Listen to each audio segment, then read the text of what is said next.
okay, I'm going to do this video faster than I expected to and less polished than I expected to. Because again, I've been getting these calls, these emails, friends, PDR posse. Everybody's concerned. Is this race getting away from us? Oh my God, is Kamala going to lose? Let me first tell you, first of all, that the polls that have come out, even the New York polls that shows a tightening race that has come out, in those polls, I still see a Kamala winning, even as I see those polls as undercounting what Democrats will do if we do the job we said we're going to do. So first of all, let me tell you, stop worrying. And every time you feel like worrying, remind somebody who you know may not vote, or somebody who always throws their hands up and say, I can't make a difference. Remind them to vote. But let's go ahead, and beforehand, I want you to listen to a pollster as far as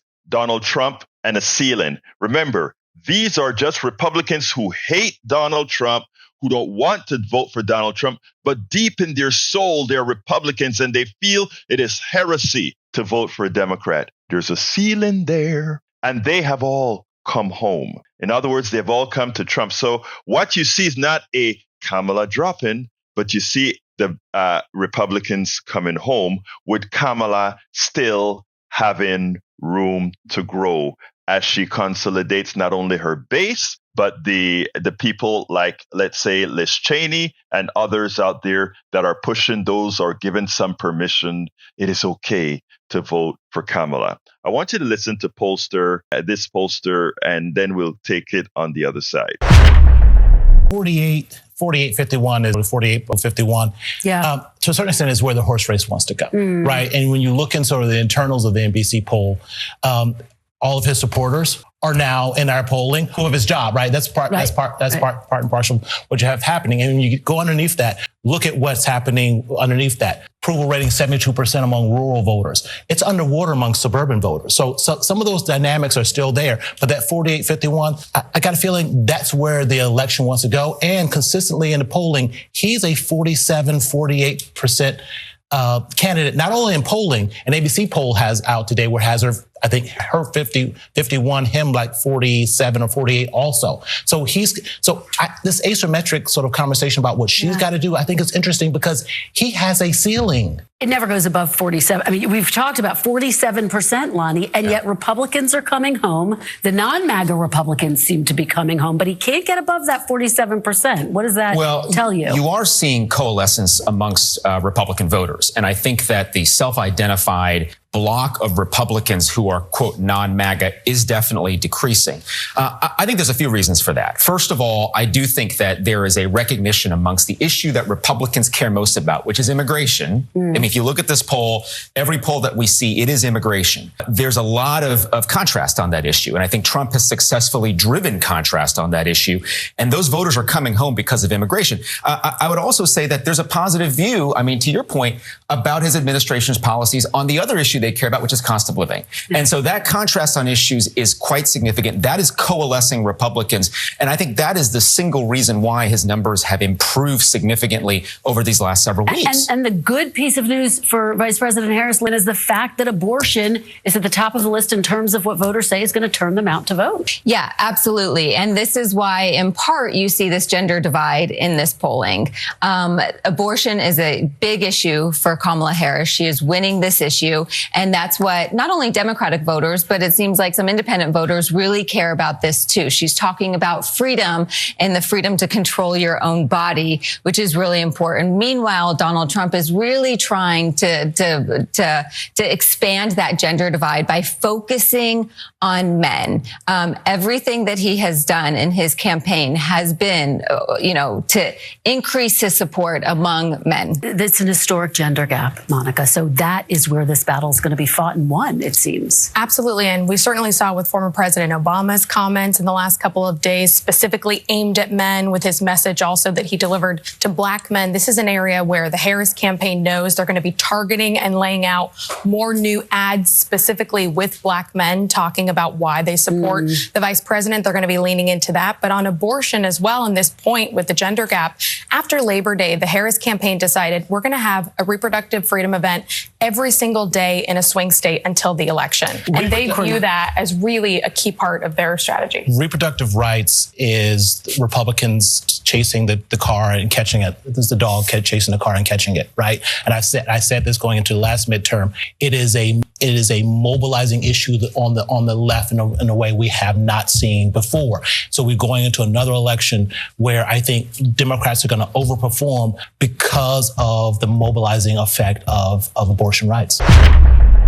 So let me be clear first. I am not saying the polls are wrong at all based on the information that they're getting. What I'm saying is what the polls are not going to measure is the largest magnitude in any particular direction. And what we see in the field is a lot different than what the pollster or whom the pollster asks, etc. And by the way, people like to talk about an undercount for Trump because of what happened in 2016 and to some extent 2020. There's no undercount now because people are proud. Those who are voting for Donald Trump are proud to say they're voting for Donald Trump. They no longer cower. He has created that environment that people no longer have any shame in supporting rapists and supporting that sort of, in supporting misogynists, all that kind of stuff. Oh, that's water under the bridge.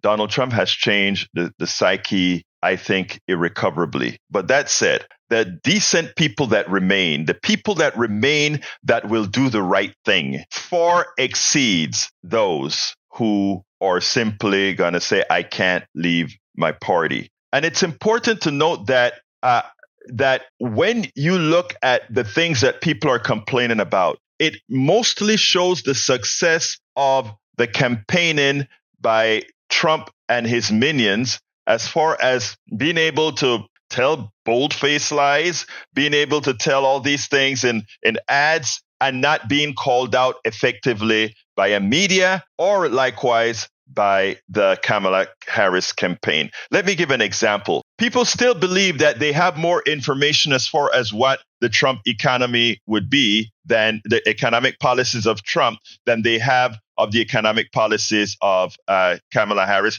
even as Kamala Harris has a barrage of information as far as what she'll do in all these different areas from giving business credits to child credits to issue after issue after issue, right? Home credits, etc. Donald Trump, you can't really name much. And when he comes out and he names a few things, economist tells you his will cost inflation as well as reduce our output. Hers will increase our output and would not be inflationary. I mean, it is out there. The real data is out there, but it seems like you have to search for the real data while the Trump administration, or rather the Trump people, are able to throw out lies and half of them go unchecked and they go out en masse. We can also talk about they have a belief that things were better under Donald Trump, forgetting that Donald Trump was in charge during the pandemic. In fact, the pandemic, which is the one that caused the demise of the economy, the largest unemployment rate, etc., was caused under his administration for a pandemic that he mishandled. But somehow people just think about the 3 years he was in office under the Obama economy and don't take into account what he actually did to wreck the economy. Like I've said all of the times, the data is out there that shows Republicans constantly wreck the economy. The Democrats have to come back and fix it. And as it's being fixed, Republicans demagogue the time it takes to fix the economy to come back in and take the credit for the economy fixed by Democrats and throw it right back into a spin. These are narratives that need to be out there that are never out there that don't, let's look at the inflation narrative. Immediately, the Harris campaign from the beginning of the campaign should say the inflation was caused by policies of Donald Trump. One, the mishandling of the economy and creating the mishandling of the pandemic, which created the supply chain problem for the portion of the inflation caused by the supply chain problem. And the rest of the inflation was caused by his colleagues who created policies that are inflationary. And the other part, and all of this approved in several other blogs. Please go through all my blogs and videos where I've discussed all of this in detail. All the inflation, forget about what many of these economists tell you. Not some of the inflation with corporate greed. Not a few of the inflation was caused by Biden printing money. None of that is true. If Biden printing money would have caused inflation, we'd have had inflation under the Iraq war. We'd have inflation under the Afghanistan war. We didn't. Even though money was being printed like a machine gun. We have sovereign currency. All of that I've discussed before. But we don't take it head on. We don't need to give explanations as to why exactly these things occurred. What we need to say is Donald Trump created the inflationary period that was handed off to Joe Biden because, one, he mismanaged the pandemic, and that's over. Donald Trump created what you're having in the grocery store, right? I mean, you need to make assertions as they do, because the people sort of believe assertions given with bravissimo. But we go ahead and we say, well, it's the problem really was we're building on the and Biden has built plants in Kentucky. He has built plant in West Virginia, and those jobs that these union folks are getting, they're getting because of him. And by the way, the increase in prices, wages, and overtime, it's because of Biden, while Trump says it's going to take it away from you. And you make these assertive statements. There are tools right now when you're writing. I use helper tools as I'm writing to improve my way of communication, to improve the way I write. And sometimes I will pass my paragraphs through a common tool that just about everybody uses now. And it'll say, you may want to make this paragraph more assertive. Take it out of the passive tense, because that is what people respond to. And that is what has to be done. So do not worry about the election. Each individual has the ability within their sphere of influence, and all of us have a sphere of influence. So if we have just a million people that are concerned about this election, if that million people work with their sphere of influence, the people that follow them on Facebook, the people they talk to at the grocery store, the people they talk to at the coffee shop, you give them that positive message, that assertive message, why we are going to elect somebody else and not somebody who brought us down, and get that seed planted in their minds. When they walk into that booth, or when they fill out that ballot, absentee ballot, or when they fill out that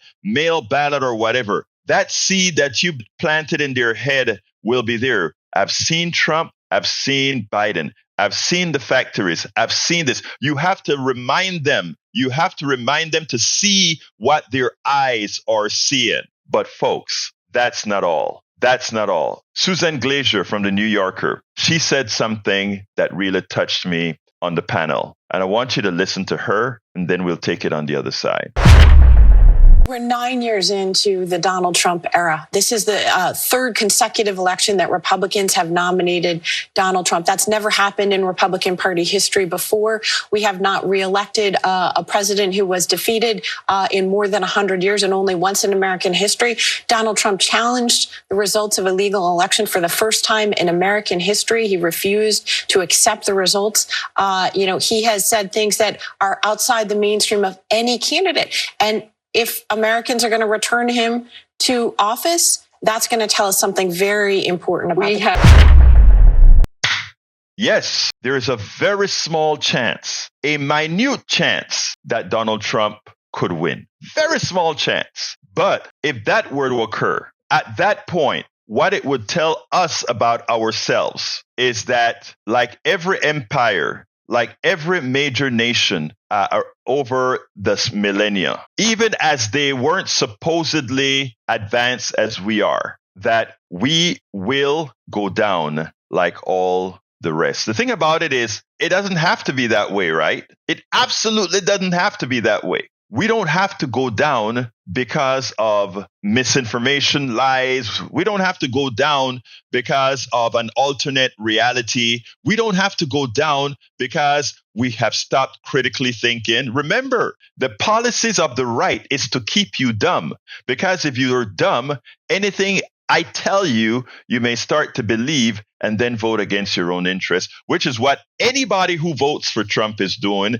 except for the multi-billionaires, the super high multimillionaires. Everybody that votes for him, they're voting against their own interests. Now, we've had for a long time enough people not voting against their own interests for us to move forward, even as he accidentally got elected with not a majority of the vote. We had a Biden who really ran up the vote to ensure he was elected. And I think the same thing is about to happen with Kamala Harris. If you and I and everybody else do the job, and everybody else do the job. Because again, remember, there's still most of us who are willing to critically think. There's still most of us, even with all our prejudices and all that we have, that we still love our mother, our father, our daughter, our sister, and everybody else. I'm going to say, even if I am concerned about certain issues, the vote, as my daughter put on one of her TikToks recently,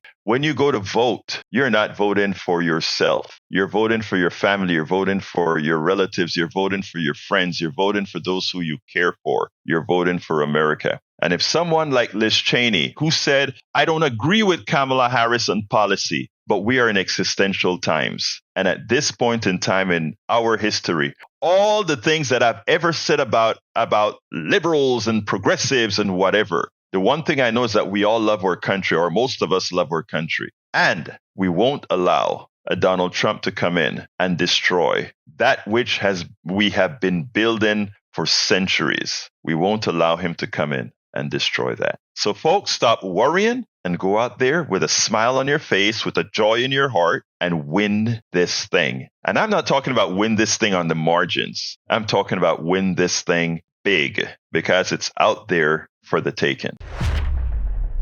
We spend a lot of time deconstructing the news, trying to parse it into a form that everybody can understand. We try to find those little nitpicks where it flies above the fray, etc.